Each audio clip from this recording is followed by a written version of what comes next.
še za predstavitev. Dr. Anita Buhin je postdoktorantka na Centru za kulturološka in zgodovinska raziskovanja socializma v Puli in pa sodelavka v projektu Mikrosocializem. Doktorskih študij zgodovine in civilizacije je opravila na European University Institute v Firencah, kjer je tudi obranila svojo doktorsko disertacijo. V središču njenega raziskovanja so pa teme iz kulturne in pa družbene zgodovine 20. stoletja, še posebno se ukvarja s popularno kulturo in pa nogometom v socializmu. Tako da kar prosim, da nam predstavi svoj današnji prispevek. Ja, hvala na predstavljanju. Evo, i ja sam kao ti na istom projektu o kojem je Igor jutros pričao. Ja sam malo možda uzela specifičniju temu i danas ću vam ispričati nešto o mojim istraživanjima o tome kako je funkcionirala kultura i te nekakve promjene, ideološke promjene u kulturi u brodogradilištu Uljanik, za koje možda, nadam se, ako ste ikad bili u Puli, onda ste sigurno čuli za njega. Ako niste, možda ste nažalost vidjeli po medijima u zadnjih godina sa propadanjem industrije. Međutim, vratimo se mi na ona slavna vremena, 70. i 80. gdje ćemo vidjeti što to u biti znači kultura za socijalizam i kako funkcionira u jednoj mikrolokaciji kao što je jedno veliko brodogradilište poput samoga Uljanika. Međutim, prije nego što krenem sa samim Uljanikom, možda nekoliko rečenica o samoupravnom preobražaju kulture, koju nije lako izgovoriti, koje dolazi zapravo naravno sa svim promjenama 70. godina s novim ustavom, novim zakonom o udruženom radu. Međutim, pitanje kulture naravno u socijalizmu seže mnogo dalje, već sa uspostavljanjem samog socijalističkog režima 1945. godine i imamo jako puno promišljenja o samoj kulturi i sigurno svi oni koji su se pokušavali baviti istraživanjem kulture u socijalizmu znaju koliko postoji djelomično i zamrnog materijala i promišljanja o tome što je kultura, treba li ići kultura radnicima ovdje s razlogom pod upitnikom, kako dati kulturu, koja je to kultura, je li to visoka kultura, ako je masovna kultura, što to znači da je masovna kultura, je li to nekakva narodna kultura, što je sa stranim utjecajima, što je možda sa nekim izvorišnim utjecajima, kako educirati ljude, kako opismeniti ljude. Znači ima jako puno pitanja koje se javljaju, koje je poprilično teško riješiti iz različitih razloga, a između ostalog, kao što je moje istraživanje pokazuje, jer kultura uvijek nekako na kraju dolazi kao nadgradnja nakon što se riješe svi ovi nekakvi osnovni problemi ekonomije, politike, ideologije, životnog standarda, izgradnje stanova i tako dalje. I onda kultura uvijek nekako dođe, recimo često u bilo kojem tisku na onoj zadnje 2 stranice uz sport, a ponekad je niti nema. Kada govorimo o kulturi u socijalizmu, često imamo upravo ovu floskulu kultura radnicima, koja se 70. godina poprilično odbacuje. Znači, nakon te nekakve ideje, ok, evo, treba radnicima dati kulturu, promišlja se mnogo dublje i vraća se na one nekakve izvorišne marksističke zapravo poglede, to jest sama definicija kulture, što možemo nazvati kulturom, je li kultura samo umjetnost ili je kultura nešto više. Pa evo, ja sam ovdje izdvojila za početak 3 citata iz različitih izvora, tiskovina. Prvo je od Josipa Palade koji je 1988. objavljuje upravo knjigu svojih promišljanja o radničkoj kulturi i on sam odbacuje upravo tu ideju kulture radnicima zato što, osim ono što niti što kazuje, niti koga obvezuje, on tvrdi da naši radnici, socijalistički današnji, imaju kulturu. Zaista bih htio vidjeti onoga koji kaže da su samoupravljači koji raspolažu svojom sudbinom, a kroz nju i sudbinom sveukupnog našeg bitka i opstajanja, da ti naši nosioci sveukupnosti nemaju kulturu.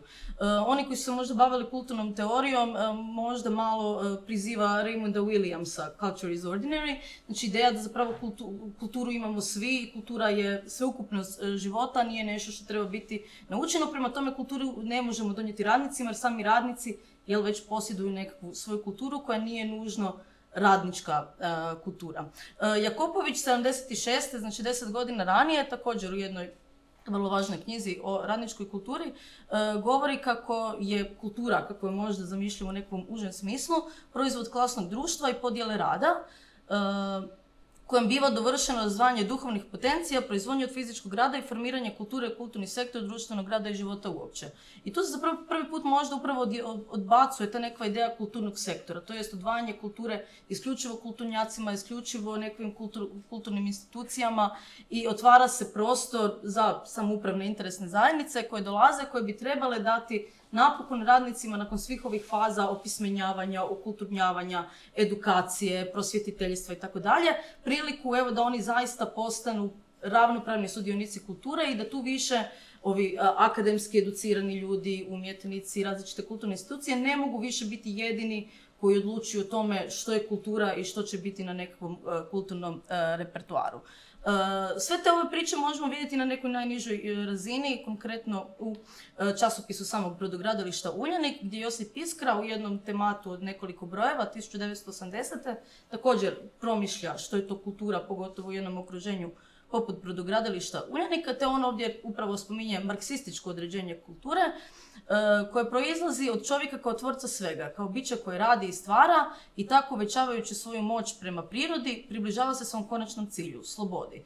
Karakteristika kulture bi dakle mogu biti stvaralaštvo, usmjerenost prema slobodi, mogućnost definiranja i priprema iskustva, odnosno stvaranje slobodnog totalnog čovjeka. I to je ono ključno pitanje na jednom radnom mjestu, kako tu kulturu, tu ideju stvaranja, slobodnog stvaranja, znači kreativnosti u radu u jednoj pogotovo teškoj industriji poput brodogradnje ostvariti. Kao što ćemo vidjeti, ne baš jednostavno lako. I samoupravni preobražaj kulture kao jedna sintagma koja se koristi od 74. Nadalje upravo potvrđuje tu stvaranje univerzalnog bića. Ovdje opet imamo kulturu samoupravnih odnosa, afirmaciju stvaralačkog rada, humanizacija radnog procesa i radne sredine.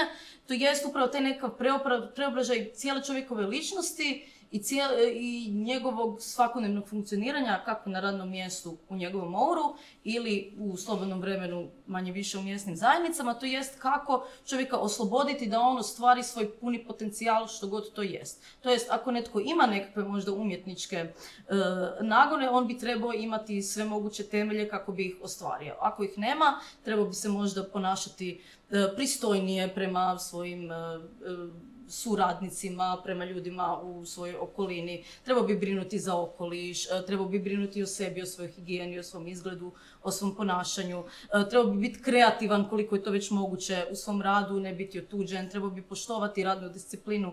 Dosta se recimo govori o odlasku s radnog mjesta prije radnog vremena, koje se kao upravo vidi kao neka vrsta socijalističke kulture. Sami temelji ovog samoupravnog preobražaja kulture možemo ih vidjeti na 10. kongresu Saveza komunista Jugoslavije 74. koji je govorio upravo o pitanju kulture, Ustav iz 1974. Zakon o udruženom radu 76. i onda Zakon o SIZ-ovima kulture iz 1983. gdje možemo vidjeti na toj nekoj legislativnoj i ideološkoj razini sve ove promjene koje najavljuju upravo to nekako možda zadnje, ja to volim nazivati, najradikalniji zahvat u demokratizaciji recimo kulture, koji je donekle bio uspješan, a velikim dijelom također i neuspješan. Možemo podijeliti samoupravni preobražaj kulture nekakve dvije recimo točke. S jedne strane imamo takozvanu univerzalnu stvaralačku i samostvaralačku djelatnost kojom čovjek potvrđuje mnogostranost svoga bića, uz naravno humanizaciju radnog procesa i afirmaciju kreativnosti u radu. Tu su svakako i kulturno-umjetničke samoaktivnosti, kako se to tad nazivalo, to jest nekakvi kulturno-umjetnički hobiji koji su ljudi često ostvarivali u svoje slobodno vrijeme, poput slikanja, pisanja poezije, međutim, kao što ćemo vidjeti, i na samome radnome mjestu. To jest kako omogućiti radniku da se on i unutar svog radnog procesa uspije umjetnički i kulturno izraziti. S druge strane imamo i ovaj sadržaj i način života koji možemo recimo staviti pod to estetizaciju radnog prostora i okoline, koja opet naravno igra veliku ulogu u jednom velikom industrijskom pogonu kao što je brodogradnja. Naravno da je u jednom brodogradilištu mnogo teže održavati neku estetizaciju radnog prostora nego u nekom uredu, u školi ili na nekakvom malo mirnijem, recimo to tako, mjestu. I s druge strane to možemo vidjeti kroz različite programe poput na primjer izložbi u dvorničkom prostoru, promociju knjige u radničkom prostoru, to jest dolazak same kulture ljudima na radno mjesto, kako eto oni ne bi morali onda u svoje slobodno vrijeme trošiti između ostalog i na odlaske u kazalište, izložbe i tako dalje. Radnici su se u takozvane samoupravljače u kulturi mogli pretvarati na dva mjesta. Prvi su OUR-i, to jest njihove radne mjesta, u ovom slučaju brodogradilište Uljanik. S druge strane, unutar samih SIZ-ova, samoupravnih interesnih zajednica, u OUR-ima su mogli biti, na primjer, kao amaterski animatori kulture, to jest oni koje kultura zaista možda malo više zanimala. Oni su trebali animirati svoje kolege na radnom mjestu, pokušavati ih organizirati, ajmo na predstavu, učlanite se u knjižnicu, osnujte likovnu sekciju i tako dalje. I naravno, s druge strane imamo ono što recimo u Uljaniku nikad ne dolazi, to su profesionalni organizatori kulture, to jest osoba koja je stvarno na radnom mjestu organizatora ili animatora kulture kojima je jedina zadaća u brodogradilištu upravo to organizirati nekakve kulturne aktivnosti. U Uljaniku se dosta raspravljalo upravo tim profesionalnim organizatorima kulture, međutim jednostavno financijska situacija ne dopušta da se novac troši, recimo možemo to tako reći, na nekako nepotrebno radno mjesto u trenutku ekonomske krize 80-ih godina. S druge strane, samoupravne interesne zajednice kulture, o kojima ja se inače dosta bavim, ali danas neću puno o tome, radnici funkcioniraju kao delegati svoje radne zajednice, svojega OUR-a, gdje bi oni u teoriji zajedno sa delegatima iz ovih kulturnih institucija trebali stvarati kulturnu politiku grada. To jest, radnik iz Uljanika bi trebao tamo reprezentirati potrebe svojih kolega i na taj način znači pokušavati utjecati koliko će novaca ići kazalištu, koliko će novaca ići muzeju i koji će to biti programi koji bi trebali koristiti samim radnicima Uljanika. U praksi je to često izgledalo da delegati kulture su obično bili upravo ti ljudi koji neki segment kulture zanimao, na primjer kazalište ili na primjer, ne znam, bavio se amaterski likovnom umjetnošću i onda možemo vidjeti te delegate kako upravo forsiraju ono što njih zanima. Znači oni se vrlo rijetko konzultiraju sa svojom delegatskom bazom i najčešće podržavaju one projekte, to jest više ih zanima, više bi možda htjeli da ide novaca na primjer nekakve izložbe nego na neke druge stvari jer većinom zalažu se za nekakve svoje privatne interese, a čak imamo, i to možda u najvećem dijelu, te delegate iz nekih radničkih organizacija koji su u biti tamo reda radi da popune kvorum i najčešće samo dižu ruku, ispuštaju ruku i uopće ne sudjeluju u nikakvoj raspravi, niti naravno to ne komuniciraju sami sa svojom bazom. Naravno, u teoriji ti radnici bi trebali u svakodnevnom životu zapravo transformirati svoj život u kulturni život, pogotovo što se tiče možda uređenja svog okoliša, komunikacije sa susjedima, brige o starijima, nemoćnima i tako dalje. Međutim, to je jedna tema koja ostaje još uvijek neistražena. Nešto samo kratko o Puli brodogradilištu, za one koje ne znaju. Znači, 1971. Pula je imala skoro 70.000 stanovnika. Od toga oko 30%, znači ne hrvatskog stanovništva, djelomično su tu bili lokalna autohtona manjina Talijani, međutim i velik dio ljudi iz ostatka Jugoslavije koji su došli što poslom, što zbog vojske, s obzirom da je JNA bilo je dosta vojske u samome gradu. 10 godina kasnije vidimo kako stanovništvo raste, također i ovo ne hrvatsko, možemo ga nazvati ne lokalno stanovništvo. Radnička struktura, kao što vidimo, sekundarni sektor je također najjači, bilo je stvarno dosta industrije, međutim Uljanik ne samo da je bio najveći pulski, nego bio najveći istarski kolektiv i recimo 1982. je bilo 6.600 zaposlenih. Naravno, nisu svi bili iz općine Pula, bilo je tu ljudi iz okolnih općina koji su onda jednostavno gravitirali prema Puli, međutim zaista jedan veliki kolektiv i ono što je možda važno napomenuti, jedan veliki muški kolektiv koji je onda pogotovo vrlo važan u tim nekakvim pitanjima, gotovo gdje se još uvijek možda nekakve kulturne aktivnosti smatraju možda malo više feminiziranijima, pitanja čistoće, pitanje estetizacije prostora, gdje možemo vidjeti upravo različite pristupe, na primjer u arena trikotaži, drugoj važnoj industriji u Puli koja je bila ženska industrija, i u brodogradilištu Uljanik gdje se u arena trikotaži pod normalno uzima, na primjer, da su prostori lijepo uređeni, da ima puno cvijeća, da imaju lijepe kute, da je to sve lijepo šareno i jako čisto, dok je za brodogradilište Uljanik to se, ako se dođe i do te situacije, to se uzima kao jedna divna iznimka i trebali bi se ugledati više na njih. Što se tiče same funkcioniranja samoupravnog preobražaja kulture, imamo slobodnu razmjenu rada, direktnu i indirektnu. I ova slobodna razmjena rada znači da Brodogradilište Uljanik daje dio svog, to jest radnici iz brodogradilišta Uljanik daju dio svoje plaće, svojeg osobnog dohotka u zamjenu za nekakvu izložbu, nekakvu predstavu, nešto što se onda događa kod njih u samim prostorima.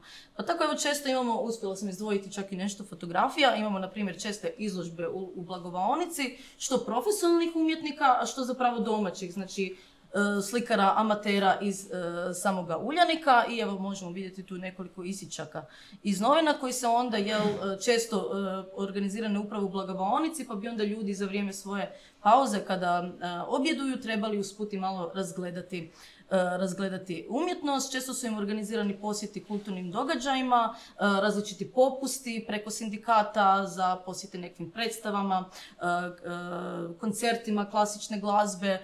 Bio je jedno vrijeme čak i projekt vlakom u operu, to je gdje se vlakom putovalo preko sindikata za jeftine novce, se putovalo u Zagreb kako bi se pogledala nekakva opera, s obzirom da u Puli nisu postojale mogućnosti tehničke za organiziranje same opere. Recimo česti su bili mjeseci knjige gdje se često bile su izložbene knjige, međutim ljudi su ih mogli kupovati. Znači opet još jedan način da se izbjegne, eto ljudi trebaju ići u grad i sami kupovati knjige, tu su vam knjige pred vama, pa je onda na vama samo da ih kupite. Zanimljivo je također onda analiza u jednom od brojeva baš časopisa Uljanik gdje se gleda što se kupuje i najčešće se ipak kupuje ono što bi se možda nazvalo lakom nekakvom literaturom. Kupuju se kuharice, kupuju se nekakvi priručnici, kupuju se često knjige za djecu, avanturistički romani, što također onda govori također o tome što se smatra kulturom i što se možda, često se čak i kritizira u biti kako se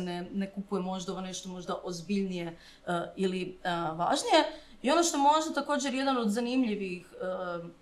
zanimljivih primjera same slobodne razmjene rada je svakako razvoj bibliobusa, to jest pokretnih knjižnica. Nije ovo bila samo stvar Pule, bilo je jako puno pokretnih knjižnica po čitavoj Hrvatskoj u to vrijeme, pretpostavljam i u Sloveniji, gdje su jednostavno knjižnice, općinske knjižnice su kupovale autobuse, napunili bi ga s određenim fondom knjiga i onda bi išli od radne organizacije do radne organizacije, od mjesne zajednice do mjesne zajednice, jednom u 2 tjedna gdje su ljudi mogli posuditi knjigu i onda je vratiti. Najčešće su radnici posuđivali knjige za svoju djecu, što znači da još uvijek nije došlo do te nekakve razine kulture čitanja koje su se nadali da će postići. Međutim, evo imamo i primjer iz Uljanika gdje je sindikalna organizacija u zamjenu za donacije kupovinu knjiga, to jest evo donirali su 15.000 dinara gradskoj knjižnici. Svi radnici Uljanika i njihovi članovi obitelji se mogu te godine besplatno učlaniti u knjižnicu. Možemo vidjeti kako iz godine u godine interes raste. Prvo je zaista bila velika kritika unatoč tome što je besplatni upis u knjižnicu, članovi Uljanika se ne upisuju i onda upravo kroz sve ove razne akcije u jednom trenutku u već 80-ih sa razvojem diskografskih i gramofonskih ploča, u jednom trenutku dolazi i DJ koji pušta malo muziku i onda ih na taj način privlači ljude zapravo da uđu u bibliobus, usput i posude neku knjigu. U Uljaniku ono što se već 1974. vidi kao problem je to što nema, iako je po zakonu trebalo biti zapravo unutar, to je Igor pričao i nešto slično u mjesnim zajednicama, trebali su postojati planovi razvoja kulture, što kratkoročni, što dugoročni, jednostavno toga nema. Znači u manje više svim aktima jednostavno nema odjeljka koji kaže ok, u sljedećih godina, u sljedećih 5 godina na polju kulture ćemo raditi to i to. I naravno ovi entuzijasti, sami kulturni entuzijasti u Uljaniku su bili razočarani i stalno su pozivali na to, međutim to se praktički do samog kraja ne događa. Ono što se događa su različite kulturno-umjetničke samoaktivnosti i tu moramo izdvojiti radničko kulturno-umjetničko društvo Uljanik, koje je osnovano 1974. godine, koje započinje sa likovnom sekcijom, fotosekcijom, folklornom sekcijom i kinosekcijom. U međuvremenu dobiva i literarnu sekciju, plesnu sekciju, dramsku sekciju i zaista raste u jedno veliko, pa možda jedno od najvećih kulturno-umjetničkih društava u samoj Puli. Između ostalog i zato što se ne bazira isključivo na radnicima koji rade u Uljaniku, nego se zaista otvara prema zajednici i služi upravo kao nekav temelj zajednice za razvoj nekakve amaterske kulture. Tu je naravno važna omladinska organizacija koja je organizator i najveći financijer samoga KUD-a Uljanik i naravno onda sindikat koji također financijski potpomaže. Jedno od glavnih pitanja naravno uvijek razvoja kulture su nedostatak financija i ona nekakva možda specifičnost KUD-a Uljanik je što započinje službenu suradnju sa osnovnom školom Neven Kirac i evo kaže da je to naravno važno zato što društvo koje nema podmlatka nema ni budućnost. I upravo recimo ove plesne i dramske sekcije, one su u biti manje više upravo napravljene nekakve omladine, djece i mladih koji ne rade u Uljaniku, nego su samo članovi KUD-a, pa evo ova plesna, to je onaj akrobatski rock'n'roll, nisu nekakvi klasični plesovi, pa se na taj način zapravo otvara brodogradilište i daje nekakvu, pruža nekakve možda mogućnosti izvan samih svojih zidina svim građanima općine Pula. Problemi su bili brojni, jedan svakako je bio prostor koji se evo riješio 78. kad su sve sekcije i klubovi konačno dobili svoj prostor za rad, što se onda naravno smatralo da će omogućiti još veće i masovnije učlanjivanje u sam KUD. Drugi problem je bio stručni rad, to jest naravno da su evo amateri imaju nekakav svoj unutrašnji poriv, ali bilo bi dobro da imaju ne samo animatore kulture, nego i nekakve umjetnike i stručnjake koji će im držati seminare, koji će ih možda ipak obrazovati malo kvalitetnije kako isprobavati različite tehnike slikanja, pogledati im što pišu, dati im nekakav savjet i na taj način između ostalog i možda motivirati neke druge ljude koji će doći samo na nekakvo predavanje, da se sami okuse možda u nekakvoj umjetničkoj praksi i to je također djelomično se pokušavalo, pa evo na primjer 78. Uz pomoć pulskog akademskog slikara Ivana Obrovca ili razgovora s kiparom Josipom Diminićem i prikazivanja tematskih filmova. Na taj način se zapravo s jedne strane obrazovalo one koji su već sudjelovali u kulturi i pokušavalo motivirati neke nove da se učlane. Kultura kao sadržaj i način života, onaj drugi, znači neumjetnički dio kulture, i naravno bio možda mnogo teže ostvariti jer zaista zauzima sveukupnost rada, to jest i ponašanja. Naravno, osim nekog uređenja radnih prostora, uređenje higijenske prostorije, osobne higijene, smatralo se da to također treba biti i obrazovni proces, trebalo se uključiti odnose među ljudima, samoupravne odnose, oslobađanje rada i radnika putem sjedinjavanja umnog i fizičkog rada. To znači da rad postaje stvaralački i slobodan. U praksi je to značilo inovatorstvo, koje je češće bilo kod onih visoko obrazovanih koji su pokušavali naći nekakve nove, drugačije načine proizvodnje. Svakako zaštita na radu kao jedna vrlo važna komponenta humanizacije rada, borba protiv alkoholizma koji opet naravno ima mnogo veći značaj u jednom velikom muškom kolektivu, te naravno higijena i urednost opet u jednoj, možemo je nazvati prljavoj, recimo to tako, industriji. Održavanje higijene i urednosti također nosi dodatnu vrijednost, recimo kulturnu, u jednom brodogradilištu. S druge strane govori se i o samom društvenom standardu, to jest o boljim životnim uvjetima. Znači, ljudi i u svom privatnom životu izvan radnog vremena moraju zadovoljavati, to jest održavati nekakav kulturni nivo. Prehrana, pogotovo društvena prehrana na samom radnom mjestu i naravno kvalitetno provođenje slobodnog vremena kroz rekreaciju, sport, a onda i sve ove kulturne samoaktivnosti. Rekreacija i sport su bili recimo prilično dobro pokriveni, bilo je tu mnogo sportske aktivnosti, kuglanje, nogomet, košarka, plivanje, trčanje itd. itd. Tu je jedan veći dio ipak sudjelovao za razliku recimo možda od kulture.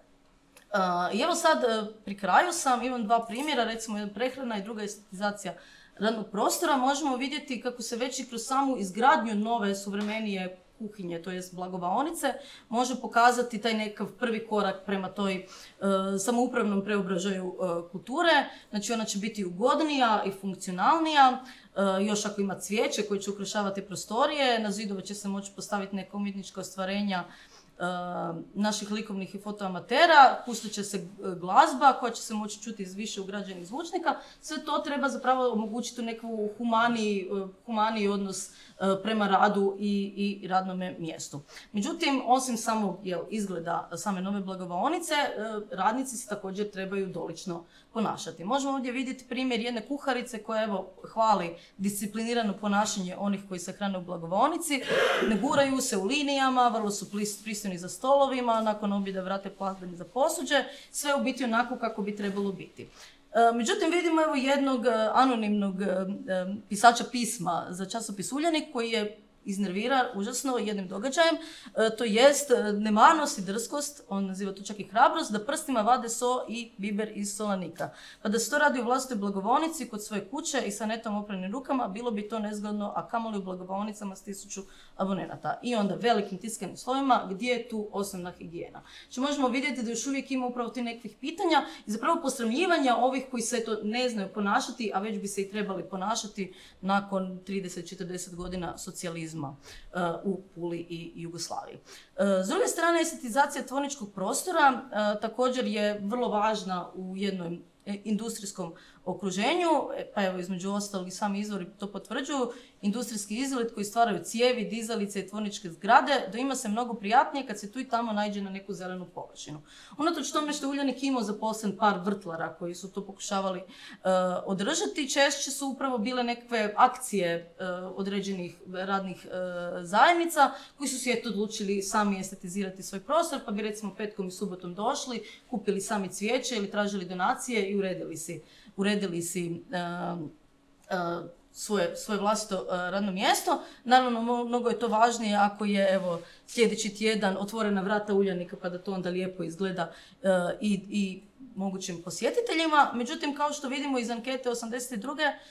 Svega 2/5 anketiranih odgovorilo da su radne prostorije čiste, uredne i lijepe. Još uvijek se često govori o zapuštenim svlačionicama, o krađi sapuna i ručnika i svega ostalog što se na primjer nalazi u mjestima za tuširanje i za sređivanje nakon posla. Govori se o krađi pepeljara, o čupanju čak sadnica, novoposađenih sadnica koje ljudi uzimaju i nose sebi kući, kako bi kući bio ljepše estetiziran prostor, tako da ima jako puno još prostora za napredak, možemo to tako nazvati.